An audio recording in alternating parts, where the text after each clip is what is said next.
All right, welcome to Jimmy Repeat, the podcast, a fun and informative platform for all things physical culture. Here we are coming to you from the Mr. America and Jim E. Repeat recording studios, and today we're going to have a very, very special guest on. Some of you may know who he is, some of you may not, but you're going to learn a lot about him and his expertise and how it pertains to us. So today we're going to introduce Rick Collins. How you doing, Rick? Good, Mark. Good to see you, man. Good, you too. It's been a while. I don't think I've seen you since, maybe July or one time after that. I think so. Yeah, so we chat from time to time, so it's always good to see you in person, though, and to see your smiling face. Yeah. Well, everything's good, right? Everything in the world is good. Everything's happy. So I want to tell people a little bit about you. So Rick's dedicated most of his individual practice to health and fitness. He serves as a legal advisor to the International Society of Sports Nutrition and the International Federation of Bodybuilding, the IFBB Pro League. So, Rick, you being an attorney, you've seen all types of things when it comes to sports and especially bodybuilding, as you were a bodybuilder yourself. Back in the day, I competed as a bodybuilder, and I've kind of integrated sports and health and fitness into my practice, my private practice from the very beginning. I was a teenage bodybuilder when I was in college. I've always loved bodybuilding. So for me, it's very, very cool for me to be able to represent fitness people, bodybuilders, physique athletes throughout the U.S. and even outside the U.S. on whatever their issues are, including drug testing and doping cases as well. Right. Now, I know you've handled a lot of different cases for athletes through a bunch of different sports, people that have failed drug tests, criminal cases, right. Drug testing cases, doping cases. So you're very well versed in this, and it's my understanding that you are probably the nation's, if not the world's, foremost authority when it comes to all things doping. Well, I've certainly spent a lot of time on matters involving performance-enhancing drugs, whether it's steroids or other types of drugs. Back in the day, it's actually been a little over 20 years now. I think it was 2002 was the Balco case. And some of the listeners may not remember Balco. It was somewhat of a big sports doping scandal in 2002 where a outfit called the Bay Area Laboratory Cooperative was involved with catering to athletes for their performance. People like Jason Giambi and Marion Jones and Barry Bonds were all clients, and it came to light that they were using some banned substances, some problematic performance enhancers. So one you may remember, one was called the Clear. Right. And another was called the Cream. And the Clear was a hybridized molecule, a steroid molecule that was a cross between two different known steroids. But when you created a new molecule, doping is almost like looking for a fingerprint, right? If you have that fingerprint on file, then you'll be able to say, that's the guy who did it, right? But if there's no fingerprint on file, you just you're not getting anything to match it to. And so this particular compound, which was called THG or tetrahydrogestrinone, which was called the Clear because it was something that would clear any kind of doping tests. Okay. So that was one issue. And I represented as a client the chemist who created that molecule and who invented it, so to speak. And if you remember back in the day, Barry Bonds said that he was taking it thinking that it was flaxseed oil, that he was drinking it, saying he thought it was flaxseed oil, and in reality it was this THG. The other thing, and we'll talk a little bit about how drug testing works, but the other thing was the Cream. And the Cream was actually a combination of two different steroid preparations, one testosterone, the other epitestosterone. And when they were mixed together, they were able to essentially provide more testosterone for the body without triggering the doping test, which measures the ratio between those two. Correct. And so with the TE ratio maintaining its balance, one would be able to take with this transdermal application, you'd be able to get more. So I bring that up only because that was sort of, I mean, I've been in this, like you said, I've been in this doping business and looking at doping cases as an attorney for the defense since, for over 20 years. Even before that, I've represented probably more bodybuilders, fitness people, gym rats on steroid trafficking cases, steroid possession cases, growth hormone issues, SARMs, pro hormones, kind of anything where people are made to be bigger, faster, or stronger as a result of taking something they shouldn't be taking is kind of my practice. Right. So I know, so going back to 2006, you were on a working group for the United States Sentencing Commission in revising the federal anabolic steroid sentencing guidelines. So not only are you defending people, your expertise has been called on by the federal government to help enlighten them on what should and shouldn't be done here. Yeah, I mean, I'm grateful that I've been able to sort of bridge the gap between the community of people who are using performance enhancing or really image enhancing drugs, and that's kind of now the new name for a lot of these is sort of performance and image enhancing, under the theory that, yes, we're going to talk about competitive sports, and certainly steroids became on the national and congressional radar screen because of athletes using them to cheat other athletes out of a fair win, arguably. But most people using steroids, most people using these substances that make bigger muscles or burn, make you more lean or more jacked, are not competing in any sport. Most are recreational gym rats spread out across the world who want to look better when they take a shirt off, and they're going beyond vitamins and protein powders and a good diet and cardio and training, and looking for that higher level of cosmetic or aesthetic, what you look like, essentially. Right. Everybody wants to look great naked, right? Yeah, that's basically what it is. I mean, look at cosmetic surgery, look at Botox, look at liposuction, all the things that we're doing, orthodontics, that do-it-yourself orthodontic kits, contact lenses. Everybody wants to look their best, and most of the use of these compounds is in that context of just looking better naked. Right. So, going back to what you said, we were talking about, clear and cream, and how they weren't detectable in drug tests. Right. And that brings up, something in my mind that, I'm heavily involved with natural bodybuilding, obviously, with the Mr. America being a drug-tested event. Right. There's a lot of, I don't want to say maybe infighting might be the right word, infighting about testing procedures, right? Some people are using the polygraph. Some people are doing urinalysis. Right. Some people are only testing for anabolics. So you're clearing a urinalysis test. So how would somebody fare on a polygraph test with something like that? Right. So there's a number of different ways of trying to see if somebody is cheating in sports, right? I mean, you've got, like you said, you've got the polygraph, the old-fashioned lie detector test, and, that's as good, it can go back forever, right? I mean, there's no window of detectability. It really depends on the skill of the questioner, of picking the right questions and the right sequence of questions, and, using their skill to be able to get the best result. You get a bad examiner, you're going to get a bad result. And so that's one factor. That's one way of doing it.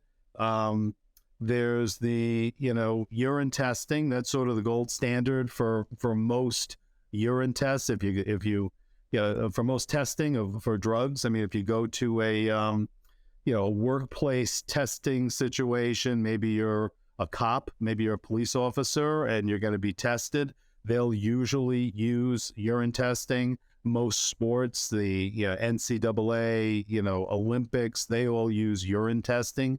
as sort of their standard. The problem with it is obviously if there's some mistake that's made in the collection, in the analysis, in the chain of custody, there's many ways that it can be, not reliable, but generally it's reliable if it's done right. But you also then have detectability issues. So, when somebody takes a drug, it only lasts in their system for a limited period of time. Depending on the drug, it can remain either for a long time or for not very long at all. And athletes can sometimes become sophisticated enough to know those detection times, right? They know. Right. So, for example, there's a steroid called nandrolone and Deca, and that has a very, very long half-life, and it has a detectability that some studies have shown goes as long as 18 months. So if you're a drug-tested athlete and you take nandrolone, the chances of you getting caught are much higher. So, there's shorter acting. So oral steroids will pass through the system typically in a faster manner than will injectable esters of testosterone or other drugs. And there's even sort of microdosing approaches that some athletes have Which seems to be that seems to be one of the newer methods that athletes are using is microdosing. Yeah. So this way you're never getting that big spike in levels and you're limiting your detection. I mean, look, Lance Armstrong was, the Tour de France winner for 7 consecutive times, right? And he was tested and tested and tested and tested, and he always passed, right? For EPO, testosterone, and then it was only revealed much later when he came clean and told everybody that all that time the drug testing system was failing, right? I mean, he really blew the lid off of that. You're right. Yeah. So there's no 100%, acceptable, way that you're going to, 100% catch everybody. There's also hair analysis that, can go back further in time, but generally considered less reliable. I had a case not long ago involving something called the eye detect, which is a brand new technology. It may only be being used in Utah and surrounding states, but it uses a device that measures eye response to determine deception. They get, you need sort of like a constant, a baseline for it, and then it uses the, contractions of the eye and other eye measurements to determine detectability. It's not generally accepted everywhere yet. So again, that would come down to how good that technician or examiner would be. I would assume same as a polygraph. Yeah.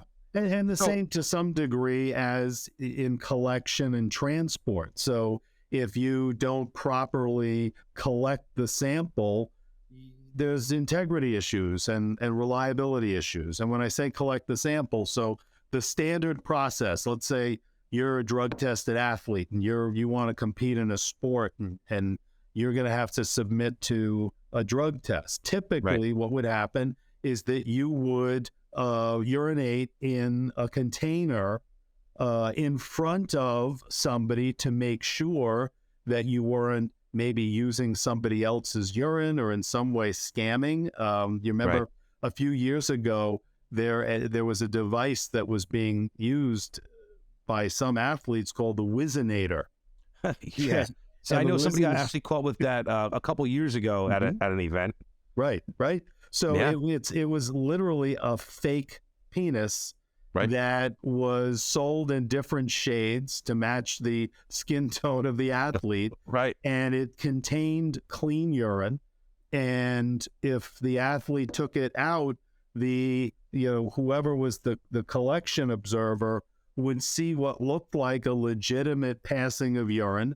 But of course, it would not be the athlete's urine. It would be some other, some clean urine. So that then is divided into two. There is an A and a B sample that's divided from that collection, and that becomes the sample that gets sent to the lab. under chain of custody. So there's got to be forms that show what time it was collected, who observed the collection, how did it get from there to the laboratory? Was it kept under some kind of contained circumstances, or was it left in a hot car or out on the street where anybody could have tampered with it? Is it sealed properly? All of that chain of custody is important. And then the analysis takes place in a lab where a technician looks and matches, like, the fingerprint of different known substances against what's contained in that sample. And there's hundreds, or if not thousands, of substances that they're screening for at this point, right? With a full 3-panel WADA test. Right. So there's many different substances. They could be divided. You can go online to the WADA website and you can see the list of prohibited substances right there. And they amend it, I think, in like December or toward the end of every year. Yeah, every year. I remember just seeing the most recent one. Right. So you could look and see. Sometimes they'll add or subtract. Many years ago, for example, caffeine was on the prohibited list. You may remember. Yeah. I think it's actually on the watch list right now. So it had to be above a certain concentration. So in theory, if you drank, let's say, I think it was roughly the equivalent of maybe 4 Starbucks, cups of coffee. So if you went out and you had like 4 venti, cups of Americano, and then you competed in a sport and you were drug tested, you would have been positive and you would have had your gold medal taken away. That's no longer the case. But drugs, when new drugs come in, those are added. So the prohibited list gives you an idea, and it's an exhaustive list. It's an exhaustive list. It is, yeah. And it also includes some related compounds. So you can, something similar enough, that they can make the argument that you're positive for a banned substance. But it includes certainly anabolic steroids. It includes stimulants of various kinds. It includes things like clenbuterol, which is a beta-2 agonist, which is a stimulant. It includes SARMs, selective androgen receptor modulators. So that's a mouthful, right? Right, it sure is. But those you are have to keep up with, what's going on, though. And more people are getting into the SARMs game, right? Than ever before. And they're yielding some, great results. They really are. There's no ifs, ands, or buts about that. There was a time, I guess, when probably in the late 90s, when some very enterprising chemists started manipulating or finding very old anabolic steroids and releasing them as dietary supplement products as so-called prohormones. And so the kind of prohormone market exploded. That resulted in Congress getting involved and changing the law of steroids in 2004, and then ultimately changing it again in 2014 to prohibit some of these prohormones. And as sort of the prohormone market was decimated by some enforcement and congressional actions, the SARMs market started to evolve. And make no mistake, SARMs are not dietary supplement compliant. They don't meet the definition that's necessary to sell them as a dietary supplement. And some people have gotten some jail time for doing that, certainly, and been arrested and prosecuted for it. But it's supply and demand, right? There's a demand for something, and I always say there's a certain percentage of the human genome that will always want to get high.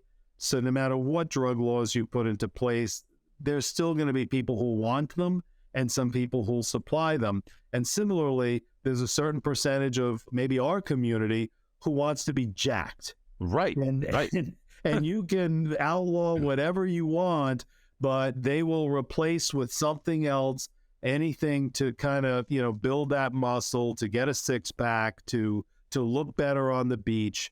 That's really what it's about, or to get better results in a competitive sport.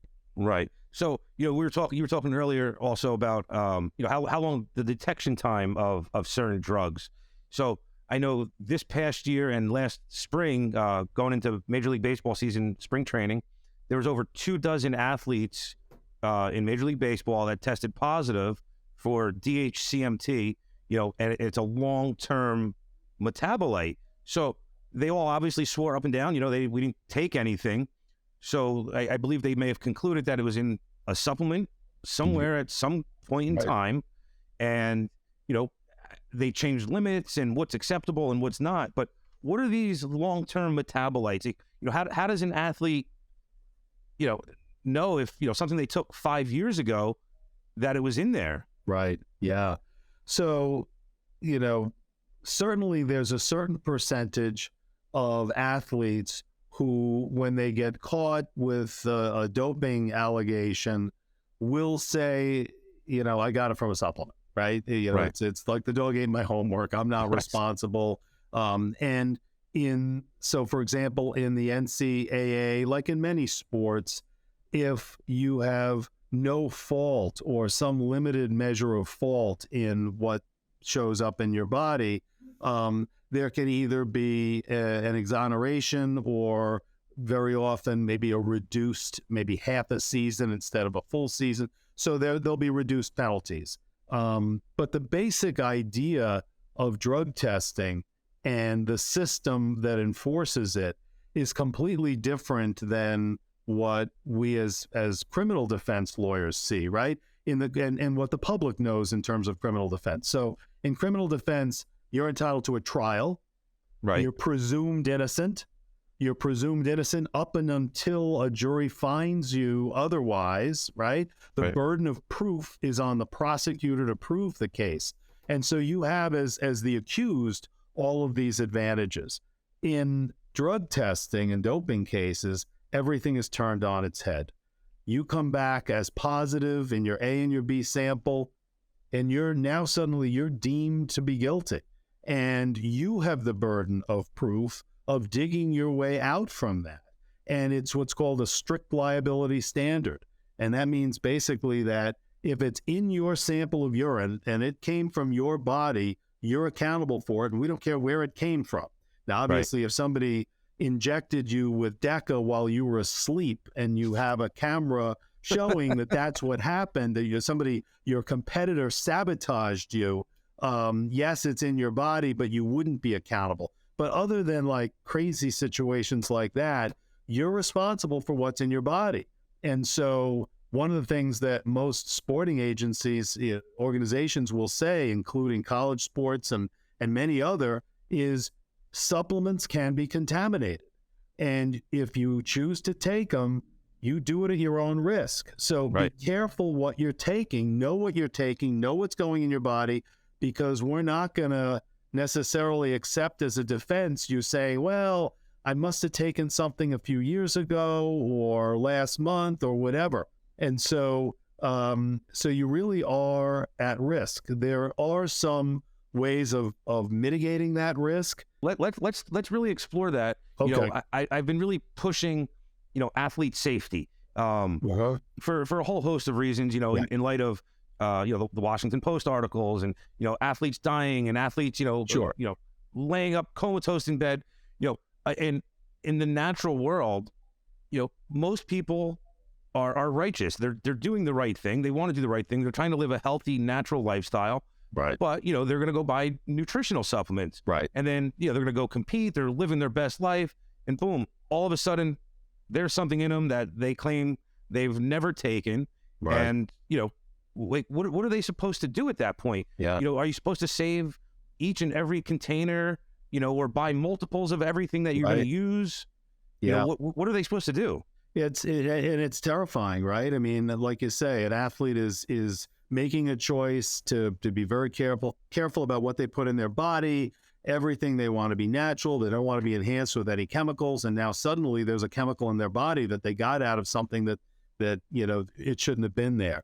And this is something that's happened time and time again. NFL player Mike Cloud years ago, kicker Wenzel was an Olympic swimmer way back in the day who took a multivitamin and tested positive, got a 2-year suspension, wound up suing the supplement manufacturer and getting like a $600,000 verdict because he had to sit out the Olympics. He suffered actual incredible harm, to his career because of a supplement. And his advice, and I've read it, and he said it in many videos, is don't take supplements.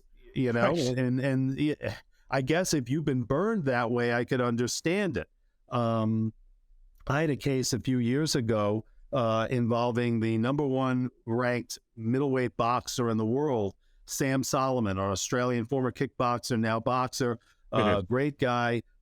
Sam was going to have a fight with the German champion Felix Sturm in Dusseldorf, Germany.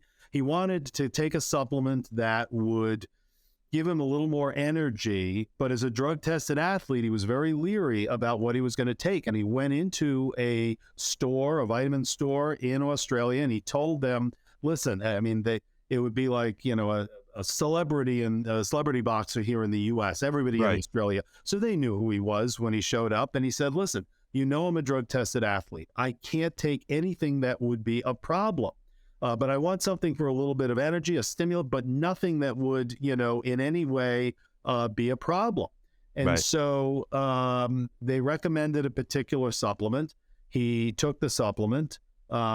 He actually asked them in the store to call the manufacturer to be absolutely sure that there was nothing in it that would be a problem. And I had a record of the phone call to the manufacturer this is a guy who was trying to do everything right. This was not a dog ate my homework situation. Lo and behold, he tested positive for oxylifrene, methylphenephrine, which, then gave the German, he beat Felix Sturm, beat him and then tested positive. And so they wanted to take away his ranking, and he was reaching an age where if you take this guy's ranking away, he's never going to climb back up. Right. And his purse and everything. And so it was a disaster. I was called in to join the team in Sam's defense in Dusseldorf, Germany, to try to show, that Sam wasn't a cheater. And that was an interesting case because we did find ultimately it did come from a supplement. But in the context of boxing, the anti-doping procedure and rules are set forth in the bout agreement between the boxers. So it's not like there's a website where you can go to the WADA rules are the WADA rules, NCAA rules are what they are. This was really just the boxers make up their own rules. And there was a provision that said that the testing would occur for steroids and growth hormone, but it didn't say anything about testing for this particular compound. So we've seen that before. Right, exactly. And we've dealt with this before. So, and it's not that uncommon. And so my position was, yes, he may have had this in his urine. Yes, he got it from a supplement, but regardless of where he got it, it should never have been tested for. This was not something that should have been tested for in the first place. And you ultimately prevail in something like that. So there was a provision that said stimulants shouldn't be taken, but it was, what's a stimulant, right? Caffeine, can't drink a cup of coffee, was vague and it didn't say that they would be tested for either. So there was some ambiguity. My position was you never should have tested for this. Ultimately, I got a sample of Sam's urine and sent it to a lab here in the U.S. with the bout agreement. And I said, I'm not telling you what to do. Test for what this should be tested for. And they came back, they tested for what was supposed to be tested for, and it came back as clean, negative for anything. And I did a big press release and said, Sam has been exonerated, not a cheater. The Germans went ballistic and said that, they were like, well, you tested for the wrong things. And I said, no. You tested for the wrong things. And so we went back and forth. Happy ending. Ultimately, I was able to convince them to maintain Sam's ranking. He fought Felix Sturm again. He beat him again, this time fair and square. And Sam went on to his next fight was a $1 million purse. It was great for him. He actually flew me out to see that fight. So it was wonderful. But, so what can you do? It sounds like Sam did everything he could have done to avoid it. The additional things that I would recommend that athletes do to try to avoid some of these problems, number one, be careful, be very selective. If you're going to use supplements, don't use anything that looks or feels like a fly-by-night product, or that is in any way by a kind of unknown brand or a fugazi type of brand. Right. So, be careful about read carefully what is allowed and what isn't allowed in your particular sport. If there's a website that says what the prohibited substances are, you better know what that is. And I actually want to start recommending that if there is a website with that, wherever you're going, I think you should print that out and keep a copy of it, and this way you have the date on it, so it was before your test, nothing, the website wasn't changed or altered in any way. Yep. I'd hate to see, people testing positive inadvertently, or say, hey, here's the supplements I've taken. This is what the claim is that's in it, but I've now tested positive for something that's not listed on the label. Right. Yeah. So obviously, if it's on the label and you just didn't know that was prohibited, you own it. You own it. You go over. But how do you avoid something that's not on the label? Well, that's selection of reputable brands who've been around for a while. Secondly, there are brands now that will have third-party certification. So there are some outfits, Banned Substance Control Group is one, Informed Choice, Informed Sport. So there are third-party testing facilities that will be contracted by brands who will test their products and will give a seal that the product is free of banned substances. Is that 100% for all of those? Maybe not. Right. In the perfect would be every single batch of every single product is tested before it goes out. Some do that. Some sort of do random sampling, which is better than nothing by far, but not 100%. So looking for certification is also a big one. And then third, I always tell people, if you're a drug-tested athlete, if you are involved in a sport where you can interact with like an ombudsman or with, for example, an athletic coach or a trainer, if you're in college, most colleges will tell student athletes, before you take a supplement, bring it to us and let them see it. Show us what you're taking. And so actually getting, some approval from your, coach or your athletic trainer, if that, and where appropriate, would be also very helpful. And then last, if all else fails, I always recommend keep some portion of what you'd call a retained sample of every product that you take. Just enough so that if, God forbid, you don't have to save it forever, I suppose, but if, God forbid, 6 months later, a few weeks later, whatever, you finished that product, you're on to another batch, or you don't use that product anymore, and now you test positive, now you call somebody like me and you say, Rick, I just tested positive for something, and I swear to you, I didn't take anything. And I'll ask, first question I'll ask is, what were you eating? What were you taking? Where were you? What supplements were you using? And if you were using supplements, tell me what you were using. Do you have any of it left? Because we can send it out to a lab and test it. And if we find that supplement was contaminated, well, that goes a long way in trying to undo, number one, the doping allegations against you. And number two, we may have ultimately a lawsuit against that company for any sort of damages because they had an adulterated product. And if you were consuming it, there's a lot of other people who are also consuming a drug that wasn't on the label, and that's a big problem. Right. So should these athletes that fail tests, that claim they have never taken, a drug before, they weren't using it, should they be challenging these results? And, should they be challenging the validity of the polygraph? Some people are failing a polygraph inadvertently. And like you said, before, the quality of the examiner. You know, should these athletes be asking polygraph examiners like, hey, where are your credentials? You know, Right. what gives you the right to administer a polygraph on me? Right. Sure. So, you know, when we talk about the comparison between the criminal context and the anti-doping context, in addition to sort of burden of proof and presumption of innocence, in criminal, everybody's entitled to a free lawyer if you can't afford one, right? So Right. you got no money and you wind up charged with a crime, you're going to get a legal aid or a public defender who will stand up for you.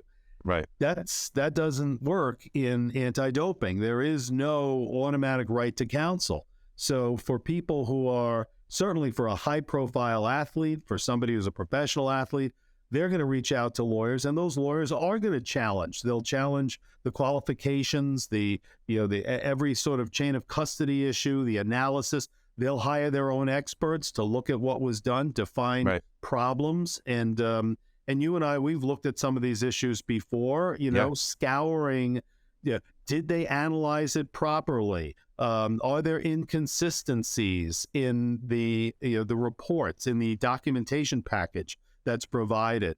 Are there gaps in the chain of custody? Did somebody else have access to where this was stored in a way that it could have been tampered with? So all of those things can be looked at. For somebody who is, you know, involved in recreational bodybuilding, amateur competitions of different kinds, you know, the question is it, you know, how important is it to you to hire counsel? And, you know, a lot of NCAA athletes will hire their father's lawyer who does real estate to make a pitch to it's basically a phone hearing with, a panel of judges who decide, and often, well, he's a good kid and, you know, you don't want to ruin his life. And that's not the basis for winning those cases. So most of them go downhill when you only have a lawyer who doesn't, you know, really concentrate in this area. But you have to make the decision, you know. I think, and it's touchy, it makes because sense usually to have a lawyer who's knowledgeable look at it at least initially and give you a kind of an assessment of, you know, what you tested positive for, how likely is there going to be a viable defense to this based on the supplements you were taking or whatever else might explain it. And then before you go, you know, full bore on it, and then make an assessment at that point. So, you know, the example, you know, calling up the school and saying, hey, listen, you know, my client he's a good kid, he's a straight A student, you know, cut him some slack, or whatever the case may be, trying to negotiate a deal. Right. In natural bodybuilding, one of the trends for a lot of organizations to do is to publicly announce that Jane Smith failed their drug test. Or they put Jane Smith on their website saying, hey, look, you know, we caught Jane Smith, you know, Jane Smith is banned for life. Now, what implications does that have on Jane Smith's personal life and her career? Is there recourse about that? Well, it's certainly it's devastating, right? And if it's false, well, then there's recourse, right? I mean, it's if somebody is knowingly putting out something into the public that affects somebody's, you know, job or reputation, and it's not true, and they knew it wasn't true or should have known it wasn't true, well, that can be defamation, right? And so that's actionable. Making up a story about somebody and spreading it around in a way to try to destroy them because, you know, that's what you wanted to do when you knew it wasn't true is a problem. When things are true, there can certainly be consequences from it, but that doesn't necessarily mean that there's recourse to it. And I think what we've seen sometimes is there can be fuzziness as far as who brought it to the attention of the public, right? Sometimes an athlete will be told that they tested positive in one sport or another, and then they go on the offensive to say, hey, you know, this isn't true, and thinking maybe that there was an announcement or that there will be an announcement. And sometimes they're the ones who actually admitted it, you know, put it out there. So certainly being very careful not to put it out there yourself unless and until you're 100% sure that it's in the public domain is important. Right. So we've covered a shit ton of topics today. And one of the things we touched on briefly was about people beating tests. So according to some of the keyboard and Facebook experts out there, when it comes to natural bodybuilding, the claim is when you know the date you're going to be tested, you could just hop on a cycle, hop off, test clean the day of, and you're never going to get caught. How much truth is there to that? Do you need a team of doctors and scientists and biochemists to plan out your cycles accordingly, or is that just something anybody just jump on, jump off, and they're good to go? Yeah. So there are people, coaches who counsel on this issue of how to titrate dosing, how to choose drugs that have a shorter half-life, and how to try to avoid detection. Sometimes that works, sometimes it doesn't. Obviously, somebody like Lance Armstrong is the poster child for how it can work. If you have a team of doctors and counselors who are working with you, you can avoid. For the average person, the idea that, well, I'll stop my cycle on Tuesday, and so if I'm tested on Friday, I'm good. That doesn't work. Obviously, the idea of detection varies. Detectability will last as long as the drug remains in the system. Like we said before, at the extreme, you have something like nandrolone, which up to maybe even as long as 18 months later, you're going to still test positive for it. Orals have a shorter detection, but that still doesn't mean that, it's not going to be in your system. How much you were taking, when the last time you took it was, all of those are factors, so it becomes very individualized. But certainly, look, if you're competing from an ethical standpoint, if you're competing in a natural show, the fact that there may be others who are cheating doesn't mean it's okay for you to do it. I think you have to, if you wanna get all geared up and enter a show, then enter a non-drug tested show. Yeah, there's places for that. There's organizations that don't test, and you're more than welcome to go over there. But that becomes do you want to be a big fish in a little pond, or do you want to be a shark out in the ocean, right? And some of these people, they want they want all the clicks on Instagram and TikTok and that type of thing. Being the big fish in the little pond, so fake natty, right? Fake natty. Well, there's a lot of that. Yeah, no, I know.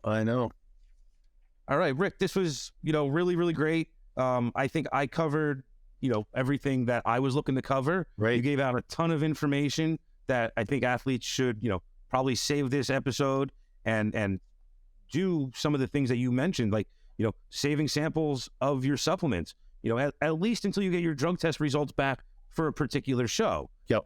At the very least, right. Knowing what you're taking.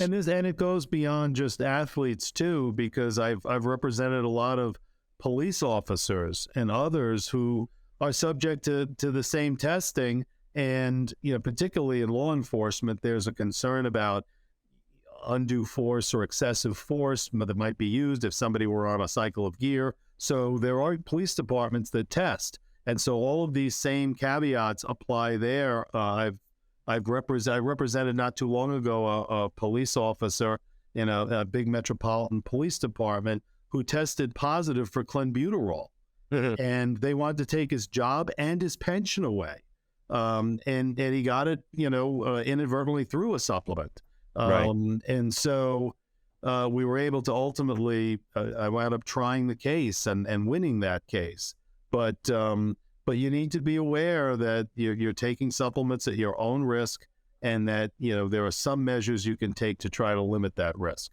So how how often are supplements actually contaminated? You know, I saw a study that came out in September.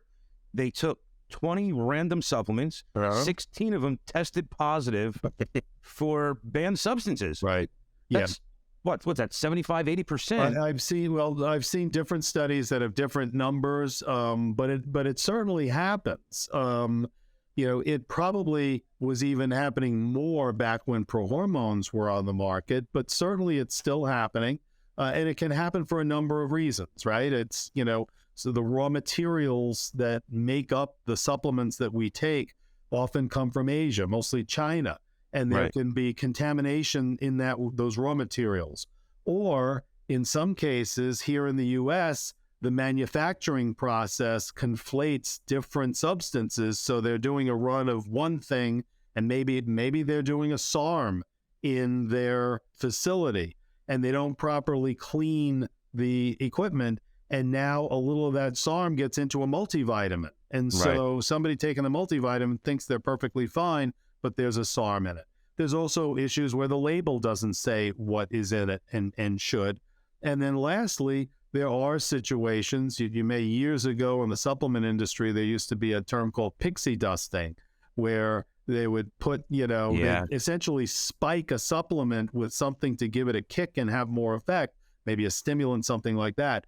And so years ago, I represented in a criminal case a person who, in the wee hours, he had a supplement company, a manufacturing facility, and in the wee hours, he was spiking intentionally his fat burner with a stimulant, with clenbuterol, which you know, trying to get a more of effect out of it. So people would have buy more of an it. effect, and ultimately that became a criminal investigation. So all of those things are different ways that would explain how, when you take a bottle of supplements and you think it doesn't contain anything that would be a problem, it can contain things that would be a problem.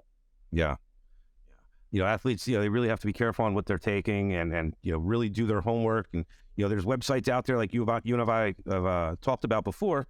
You know, do some research, you know, on the supplement, on the company that you're taking supplements from, and see if there's been any contamination issues. All of that is very important. And just to you know, put a little more positive light on it at the end, I represent a lot of supplement companies also. And many of them are good people with quality products. You take supplements, I take supplements, you know, we have for years. So I do believe in supplements, and I don't want to sort of trash the industry because there's some bad actors, but you and I know that there's a lot of good people in this industry. It's just if you're a drug-tested athlete, you have to be extra super careful about those things. Yeah. All right, Rick, this was great. You know, thank you again so much for coming on. It's always great chatting with you, Mark. We're gonna get back on again after this is released and another one's released. I'm gonna want your opinion and expertise on one of the podcasts that's coming out, and we're gonna keep this going. Well, I love it, and anybody who wants to hear or read a little bit more of my stuff, I've got, you know, you come to rickcollins.com, which is one of the websites that you know, I host. I also have a website at steroidlaw.com, and there's some information there that people who are interested in sort of steroids and performance drugs might find interesting. And I'm active on Instagram, so anybody who you and I are connected on social media. So anybody who wants to kind of see what I'm up to, come to Rick Collins ESQ on Instagram and follow me there and say hello. And anybody who has any questions or about any issues can certainly reach out. Yeah, definitely call Rick, guys. Tell him Mr. America sent you, and you know, I'm sure he'll take your call pretty quick. And I know you're going to be at the Arnold Sports Festival this year, right? Are you doing a booth? Are you sponsored? What do you got going on out there this year? I'm very blessed to be part of an organization called the International Sports Hall of Fame. And each year we do a new class and an induction ceremony. And so I'm on the board there. So we've got some good folks coming in this year. I also, for me, it's an opportunity to meet some of my clients in the supplement industry, and you know, they're spread out across the country. So it's a great place to see everybody. And I even have people who I've represented, former clients on supplement cases or even criminal cases, who'll reach out to me when they hear I'm going to be at the Arnold. Hey, Rick, I haven't seen you. I want to see and chat with you and update you on everything in my life. So I have some time to meet old clients and friends. Excellent. Awesome. Well, have a good time. Enjoy the show. And then I believe after the Arnold, you're also traveling again to Natural Supplement. Where are you going? So that's the Natural Products Expo West, which is a big supplement trade show in Anaheim, California. So I'm getting a little sun out there. I always try to stop at Gold's Venice if I'm out in Southern California. So that'll be good. And I'll see some of my friends in Cali. All right. Well, thanks again, Rick, and enjoy your trip. We'll talk soon. Thanks, Mark. I'll see you soon. All right. Thank you, everybody, for tuning in to Jimmy Repeat the podcast. I'm your host, Marc Tauriello, the president and promoter of the Mr. America. For more information on this year's event, be sure to check us out at MrAmerica.com. One time, go get it, it's yours, let's shine, come on, yeah!